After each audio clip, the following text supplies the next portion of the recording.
சங்கீதங்களின் புஸ்தகம் 19ஆம் அதிகாரம் 12ஆம் வசனமும் 13ஆம் வசனமும் நம்ம படிக்கலாம். இந்த வேளையில் அருமையான கர்த்தருடைய பிள்ளைகளே, தன் பிழைகளை உணர்கிறவன் யார்?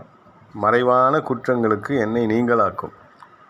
துணிகரமான பாவங்களுக்கு உமது அடியேனை விலக்கி காரும். அவைகள் என்னை ஆண்டு கொள்ள ஒட்டாதிரும். அப்பொழுது நான் உத்தமனாகி பெரும் பாதகத்துக்கு நீங்களாயிருப்பேன். எப்படி இருக்குது பாருங்கள். 14ஆம் வசனத்தை கூட எடுத்துக்கலாம் போல இருக்கு. என் கண்மலையும் என் மீட்பருமாகிய கர்த்தாவே, என் வாயின் வார்த்தைகளும் என் இருதயத்தின் தியானமும் உமது சமூகத்தில் பிரியமாக இருப்பதாக. தன் பிழைகளை உணர்கிறவர் யார்? இன்றைக்கி பார்த்தீங்கன்னா நிறைய புத்தி சொல்கிறவங்க இருக்காங்க, நிறையா குறை சொல்கிறாங்க, குறை கண்டுபிடிக்கிறாங்க. ஒரு மனுஷன்ட்ட எப்படி குறை கண்டுபிடிக்கலாம்? ஒரு மக்கள் மத்தியில் ஒரு ஆர்கனைசேஷன் அல்லது ஒரு நிர்வாகம், ஒரு கம்பெனி அல்லது ஒரு கட்சி, ஒரு மனுஷன், ஒரு கூட்டம், ஒரு சொசைட்டி, அதெல்லாம் தாண்டி இன்னும் வந்தால் ஒரு சர்ச்சு, ஒரு பாஸ்டரு, ஒரு விசுவாசி, ஒரு பொதுவான மனுஷன், இவங்களை பற்றி குறை கண்டுபிடிக்கிறது இன்றைக்கி ஒரு பெரிய டேலண்டாக காணப்படுது. டேலண்டாக நினைக்கிறாங்க. தான் பிழைய முதல்ல உணரணும். நிறைய பேர் இன்றைக்கி செய்கிறாங்க. எப்படின்னா, கேள்வி கேட்குற இடத்துக்கு வந்துடணும் அப்படின்னு நினைக்கிறாங்க.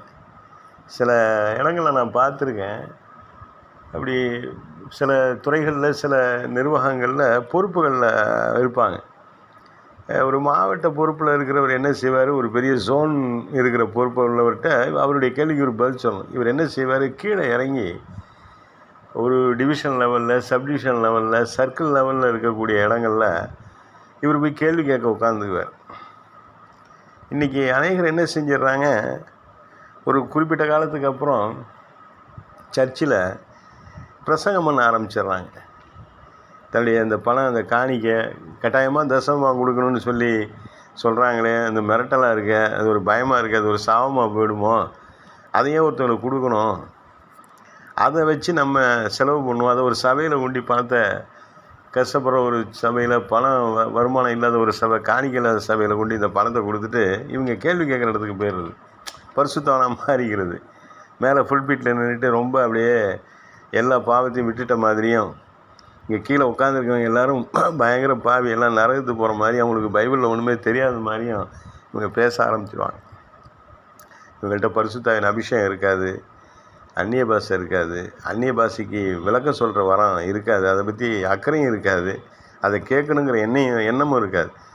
அந்நிய பாஷை பேசணும், அதுக்கு விளக்கம் கொடுக்க முடிஞ்சால் பேசு, இல்லைன்னா சபையில் பேசாத தனியாக பேசுனா தானே விளக்கமே கொடுக்க முடியும். தனியாவது பேசணும்ல, ப்ராக்டிஸ் பண்ணணும்ல. ஒரு தடவை ஒரு மொழியில் எழுதுனா தானே அந்த மொழியை அடுத்த மொழிக்கு டிரான்ஸ்லேட் பண்ண முடியும். எழுதவே வேணாம், பேசவே வேணாம், நீ அந்நிய பாஷையே பேசாதானே அப்புறம் எப்போ என்றைக்கு வியாக்கியானம் பண்ண? அந்நிய பாஷை ஒரு வாரம். அந்நிய பாஷைங்கிறது மிக முக்கியமானது. அது வேறு பாஷை இல்லை, கர்த்தர் நமக்கு கொடுத்துருக்கிற பாஷை. அதை பேசணும். அந்த வரத்தை விட்டுறது, பாட தெரியறதில்ல, இசை வாசிக்க தெரியாது, பேச தெரியும். அநேக பேர் என்ன செஞ்சிடறாங்க, கவர்மெண்ட்டில் இல்லை ப்ரைவேட்டில் வேலை செஞ்சுட்டு ரிட்டையர்ட் ஆன ஸ்டேஜுக்கு அப்புறம் யாரும் அவங்க பேச்செல்லாம் கேட்க மாட்டாங்க. இந்த கூட்டம் என்ன செய்யும், பைபிளை கையில் எடுத்துகிட்டு இப்படியே கிளம்பும். நிறைய பேர் இருக்காங்க எனக்கு தெரிஞ்சவங்க. அந்த மாதிரி ஒரு பாஸ்டர்கிட்ட அடங்கியிருக்க மாட்டாங்க, ஒரு சபைக்கு அடங்கியிருக்க மாட்டாங்க. 5 வகையான அந்த ஊழிய அழைப்பில் எதுவுமே அவங்கள்ட்ட இருக்காது. அந்த 5 வகையான ஊழியர்கள்ட்ட அவங்க அடங்கி இருக்க மாட்டாங்க. சபையில் ஒரு கட்டுப்பாடு, ஒரு மூப்பரோ அல்லது சபையில் இருக்க விசுவாசிகளுடைய ஒரு ஐக்கியம் அவங்கள்ட்டலாம் இருக்காது. ஒரு வாரம் பைபிளை தூக்கிட்டு இப்படி போயிடுறது. போய் அந்த ஊழியக்காரர் கஷ்டப்பட்டுக்கிட்டு இருப்பார். அவருக்கு ஒரு பணத்தை கொடுத்தோன்னா அவரும் விட்டுருவார். எனக்கு ஒரு கேள்விங்க, நம்ம தலைமுடி வெட்டிக்க சலூனுக்கு போகிறோம், நம்ம தான் அவருக்கு பணம் கொடுக்குறோம். நம்ம அவரை உட்கார வச்சு அவருக்கு வெட்ட முடியுமா? இல்லை அங்கே வரவங்களுக்குலாம் நம்ம வெட்டுவோமா? நான் தானே பணம் தரேன். கட்டடம் கட்டுறோம், கொத்தனாருக்கு நம்ம தான் சம்பளம் கொடுக்குறோம். அவரை உட்கார வச்சுட்டு நம்ம கட்டுவோமா? நம்ம துணி அயன் பண்ண கொடுக்குறோம், வெளுக்க கொடுக்குறோம், துவைக்க கொடுக்குறோம், பணம் நம்ம தானே கொடுக்குறோம். ஒவ்வொரு இடத்துலையும் பாருங்கள், பணம் எல்லா இடத்துலையும் கொடுக்குறோம். ஆனால் இந்த வேலைக்கெல்லாம் நம்ம போய் நிற்கிறதில்ல. ஆனால் அந்த சர்ச்சில் மட்டும் என்ன செஞ்சிடறாங்க, அந்த மேலான இடத்த அந்த இன்ஃப்ரண்ட் ஆஃப் த ஆடியன்ஸ், அந்த ஜனங்களுக்கு முன்னாடி அவர் நின்று ஒரு ஹீரோயிசம் பண்ணுறது. அது எந்த வயசில் உள்ளவங்களுக்கும் வருது, ஆண் பெண் எல்லாருக்கும் வருது. இன்றைக்கி அந்த வித்தியாசம் இல்லை. இன்றைக்கி எந்த கண்ட்ரோலும் இல்லை. எல்லோரும் பாஸ்டர், ஒன்றும் தேவையில்லை. கையில் காசு இருக்கா, நல்ல ஒரு ஒயிட் ஷர்ட்டை போட்டுக்க வேண்டியது, நீட்டாக போக வேண்டியது. அது மட்டும் இல்லை, நிறைய பேர் இன்றைக்கி பலவிதமாக குழப்பி இந்த ஆண்டுடைய ராஜ்யத்தை நஷ்டப்படுத்துகிறாங்க. இந்த ஆண்டுடைய ராஜ்யத்தை நஷ்டப்படுத்துறது, இந்த கல்லில் மோதக்கூடாது. இந்த கல் யார் மேலே விழுதோ அதுவும் நசுக்கி போட்டுரும். யார் மேலே விழுவுதோ ரொம்ப டேஞ்சரு. நம்மளும் போய் மோதிக்கக்கூடாது. வசனம் சொல்லுது, ஆக்கினைக்கு அதிக ஆக்கினை அடையணும் போதகராகிறது. நம்ம ஆண்டவர் என்ன அழைச்சிருக்காரு, நம்ம என்ன கற்றுக் கொடுக்குறாரு, நம்ம என்ன பரிசுத்தத்தை காத்துட்டு போயிட்டுருக்கோம், நம்மளுடைய அழைப்பு என்ன, நம்ம கொடுக்கப்பட்டிருக்கிற அந்த பலன், உழைக்கிற பலன், அது கர்த்தர் கொடுத்தது. அதில் ஒரு 10% 1% எடுத்து கொடுக்குறத விலைக்கு விற்கிறோம், தசமபாகத்தை விற்கிறோம். ஒர்ஷிப் லீடருக்கு போஸ்டிங்கு தசமபாகத்தை வித்துறாங்க. நல்ல பணம் கொடுக்கக்கூடியவருக்கு அவனே சபையில் ஒர்ஷிப் லீடர், பிரசங்கி, சங்கீத பிரசங்கம். தேவனுடைய சமூகத்தில் 6 நாள் உட்காந்து கண்ணீரோடு ஜெபிச்சு தேவனுடைய வார்த்தையை வாங்குறவங்க, அவங்க மூலமாக ஆவியானவர் நம்மளோட பேசுகிறது தான் நல்லாயிருக்கும். 6 நாளும் உலகத்தில் சுற்றிட்டு ஒரு நாள் திடீர்னு பைபிள் எடுத்துகிட்டு வந்துட்டு ஏதோ ஒரு சொந்த கதைகளை, சோக கதைகளை சொல்கிறது தேவனுடைய ராஜ்யத்தை கட்டுமா, அல்லது அந்த நொறுங்கி போயிருக்கிற ஆத்துமாக்களுக்கு காயத்தை கட்டுமா? யோசனை பண்ணி பார்க்கலாம்ல. தேவ சமூகத்தில் காத்திருந்து தேவனுடைய வார்த்தையை பெற வேணாமா? இன்றைக்கி அப்படி ஆகிடுச்சு. நம்ம பரிசுத்தமாக காட்டிக்கிறது, ஃபுல்பீட்டில் ஏறிக்கிறது, பரிசுத்தமாக ஆயிடுற மாதிரி உட்காந்துருக்கவங்களெல்லாம் முட்டாள் மாதிரி நினச்சிட்டு கேள்வி கேட்குறது. இன்றைக்கி நிறைய இந்த பிசாசுடைய கிரியை, அந்த லூசிபர் அந்த ஸ்பிரிட்டு பயங்கரமாக இருக்குது. ஆராதனை வீரர்கள் சில பேர் பார்த்தா ஆராதனை பண்ணுறாங்க, உடனே ஆராதனை பண்ணிடுறாங்க. நம்முடைய அழைப்பு என்ன? நம்ம பரிசுத்தமாகணும். பரத்தில் இருக்கிற பிதாவுடைய பூரண சற்குணத்தை நம்ம பெற்றுக்கொள்வதற்கு முயற்சி செய்கிறோம். அதுக்கு நமக்கு ஒரு சபை கொடுக்கப்படுது. அங்கே நம்ம உட்காந்து கற்றுக்கணும். நிறைய பேர் பார்க்குறேன், வேலையில் இருந்துட்டு மாடியில் ஷெட்டு போட்டு ப்ரேயர் நடத்துவாங்க. அதில் ஒன்றுமே இருக்காது. எனக்கு தெரிஞ்சு நிறைய இந்த மாதிரி ஊழியர்கள் செய்வாங்க. அவங்க வீட்டில் இருக்கிற கஷ்டத்தை அவங்களாம் நிவர்த்தி செஞ்சிக்க முடியாது, பிள்ளைகளுக்கு இருக்கிற பிரச்சனையை தீர்க்க முடியாது. 24 மணி நேரம் தேவசமூகத்தில் இரவெல்லாம் தூங்காமல் பல பாடுகளோட, தங்க இடம் இல்லாதவங்களா, ரொம்ப கஷ்டங்களோடு நாங்கள் முழு நேரமாக ஊழியம் செய்யக்கூடிய, முழு நேரமும் தேவனுக்கு அர்ப்பணித்து தூங்க கூட முடியல. இரவெல்லாம் ஆண்டவருடைய அந்த பிரசன்னம், அந்த தேவ பிரசன்னம், தேவ மகிமை, ஆத்ம பாரம், ஆண்டவர் எழுப்பி விடுறாரு, தூங்க முடியல. கண்ணீரோட ஆத்மாக்களுக்காக ஜெபிக்கிறோம். பல பற்றாக்குறைகளோட, அடிப்படை காரியங்கள் கூட இல்லாமல் நாங்கள்லாம் கஷ்டப்படுறோம். அந்த கஷ்டத்தை சொல்லலை, எல்லோரும் கொடுக்கணும்னு சொல்லலை. அழைச்சவர் மனுஷனாலும் அல்ல, கலாத்தியர் 1:1, மனுஷனாலும் அல்ல, மனுஷன் மூலமாயும் அல்ல,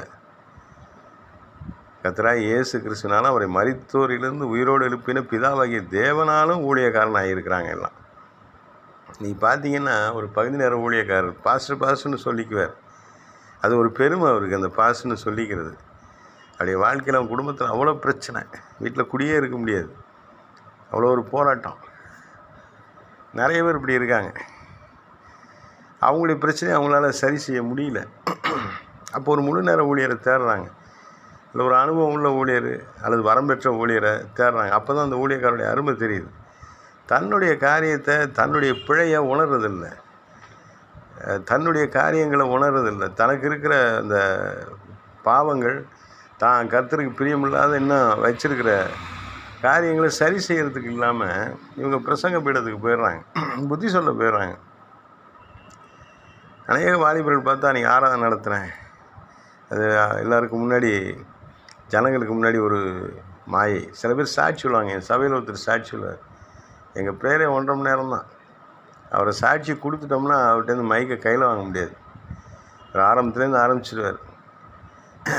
கூட்டத்தை கூப்பிட்டு அவர் பிரியாணி போட்டு கூட கூட்டத்தை கூட்ட சொல்லுவார் சபையில். நான் சாட்சி கூட 4 மணி நேரம் பேசுவார். ஆனால் ஆண்டவருடைய வசனமோ கர்த்தருடைய நாமத்துக்கு மகிமையே இருக்காது. காணா போயிடுறாங்க அவங்கெல்லாம். நிற்க முடியல, சாதிக்க முடியல கர்த்தருக்கு. எத்தனை சீசர்களை உருவாக்கியிருக்கிறோம் ஊழியத்தில். நீ பாஸ்ன்னு போட்டுக்கிறதுக்கு இது என்ன டாக்டர் பட்டமா, கௌரவ டாக்டர் பட்டமா? தேவன் கொடுத்த அழைப்பை ஒரு நாளும் அசட்டை பண்ணக்கூடாது. தேவன் ஆவியானவராக இருக்கிறார். அவரை தொழுது கொள்ளுங்கள், ஆவியோடு உண்மையோடு தொழுது கொள்ளணும். அது மாத்திரமல்ல, அசதியாக இல்லாதபடி உண்மை உத்தமமாய் அவருக்கு நாம் ஊழியம் செய்ய வேண்டும். தேவனுடைய ராஜ்யத்துக்கு பணி செய்ய தங்களை ஒப்பு கொடுக்குற ஜனங்கள் உண்மையாக இருக்கணும், உத்தமமாக இருக்கணும், நல்லா காத்திருந்து ஜெபிக்கணும். சபைங்கிறது ஒரு சந்தை கடையில் நினச்சப்போ வந்துட்டு போகிறதுக்கு அதில் ஒரு ஒழுங்கு கிரமமும் இருக்கணும்.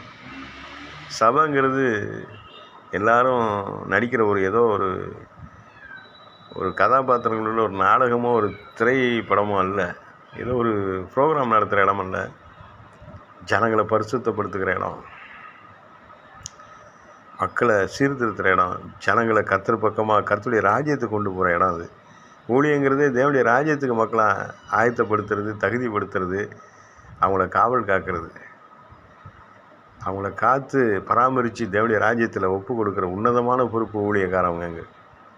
ஊழியம், தேவனுடைய ஊழியம் என்பது இது ஒரு அரசு பணி இல்லை, ஒரு தனியார் துறை பணி இல்லை, ஒரு அரசியலில் ஒரு சினிமா ஒரு பணி அல்ல.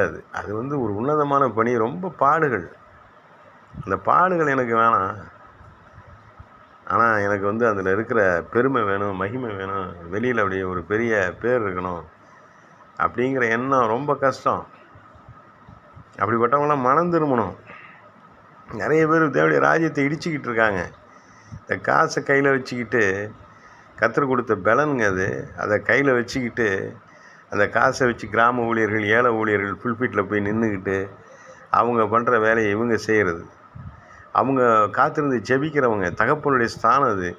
இவங்க போய் நின்றுக்கிட்டு அங்கே பிரசங்கம் பண்ணுறது, ஊழியக்காரங்களை உட்கார வச்சு பிரசங்கம் பண்ணுறது. ஊழியக்காரங்களுக்கு நம்ம பணம், நான் ஒன்று கேட்குறேன், நீங்கள் கொடுக்குறது காணிக்கையா பணமா? நீங்கள் செலுத்துறது காணிக்கையா பொருளா? ஆவேலுடைய காணிக்கை கர்த்தர் அங்கீகரித்தா முதலாவது ஆவேல் அதை காணிக்கையாக செலுத்தினார். காயின் அதை காணிக்கை அவரே அங்கீகரித்து செலுத்தலை. இன்றைக்கி அநேகர் என்ன செய்கிறாங்க, அந்த ஊழியக்காரருக்கு அதை வாங்கி கொடுத்தேன், இந்த ஊழியத்துக்கு நான் செஞ்சேங்க, நான் சர்ச்சு கட்டி கொடுத்தேன், ஊழியக்காரருக்கு வீடு கட்டி கொடுத்தேன், ஊழியருக்கு போர் போட்டு கொடுத்தேன், ஊழியர்கள் பிள்ளைங்களுக்கு பணம் கொடுக்குறேன், படிக்கிறதுக்கு துணி எடுத்து கொடுக்குறேன், வருஷத்துக்கு கொடுக்குற ஊழியக்காரவங்களுக்கெல்லாம் அவங்களுக்கு இதை வாங்கி கொடுக்குறாங்க. கர்த்தருக்கு கொடுக்குறியா, மனுஷனுக்கு கொடுக்குறியா? நீ கொடுக்குறது காணிக்கையா பணமா? நீ செலுத்துவது காணிக்கையாக இருந்தால் உனக்கு ஆசீர்வாதம். உன் காணிக்கை அங்கீகரிக்கப்பட்டால் நீனும் தேவனால் அங்கீகரிக்கப்படுவாய். உன் காணிக்கை இல்லாமல் நீ இதை பணமாக நினச்சின்னா அது அங்கீகரிக்கவும் படாது, உனக்கும் அங்கீகாரம் இருக்காது, உனக்கும் ஆசீர்வாதம் இருக்காது. நீ தேவ சமூகத்தில் நிச்சயமாகவே உன்னுடைய பலனில், உன்னுடைய உழைப்பின் பலனில் நீ முன்னான ஒரு பங்கை செலுத்தணும். அது கட்டாயம் அல்ல, ஆனால் அது ஆசீர்வாதத்தின் சாவி, திறவுகோல். ஆசீர்வாதத்தின் திறவுகோல் அது பரலோகத்துக்கு போகணும். பூமியில் நான் இங்கே கொடுத்தேன், அங்கே கொடுத்தேன், ஊழியக்காரங்களுக்கு பிரசங்கம் பண்ணுறது, நான் பணம் கொடுத்துட்டேன் ஊழியக்காரர்களுக்கு, சலூனில் முடி வெட்ட முடியுமா? டாக்டர்கிட்ட போய் நின்றுட்டு நான் ஊசி போகிறேன், டாக்டர்கிட்ட போய் மருந்தே சொல்ல முடியல, கோவம் வருது. நான் படிச்சிருக்கேன்னா நீங்கள் படிச்சிருக்கீங்களான்னு கேட்பாங்க. சார் எனக்கு இந்த இன்ஜெக்ஷன் ஒத்துக்காது, இந்த சொல்கிறத கேளுங்க, நான் படிச்சுட்டு வந்திருக்கேன் இத்தனை வருஷம், உட்காருங்க உங்களுக்கு என்ன கொடுக்கணும்னு எனக்கு தெரியும்னு சொல்லுவாங்க. சபையில் போய் தேவனுடைய சமூகத்தில் துணிஞ்சு நின்று ஃபுல்ஃபிட்டில் ஏறி தேவ சன்னிதானத்தில் பலிபீடத்தில் நின்று உலக கதையெல்லாம் பேசக்கூடிய அந்த தைரியம் எங்கேருந்து வருது? கர்த்தருக்கு ஸ்தோத்திரம். இது லூசிபருடைய ஸ்பிரிட் இன்னைக்கு பரவி தேவனுடைய ராஜ்யத்தை கெடுக்க பார்க்குது. கர்த்தர் அதை ஒரு நாள் அனுமதிக்க மாட்டார். நம்முடைய அழைப்பில் நம்ம நிலைத்திருக்க வேண்டும். என்ன கொடுத்துருக்கிறார் அதை செய்யணும்.